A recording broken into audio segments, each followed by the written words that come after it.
తెనుగోళ్ళు ఇచ్చిన శిల్పక పండ్లు తేనె మామిడి పండ్లు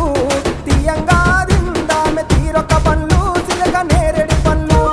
కాబోళ్ళు ఇచ్చిన మక్క కంకులు అవి పాల కంకులు కాల్చుకొని తిందాము కందికాయలు పచ్చి పల్లికాయలు గుజారి గుజారి మామిళ్ళ కిందో నల్ల మామిళ్ళ కింద కుసుమరోళ్ళేసిన కుందన బొమ్మ అది కుందన బొమ్మ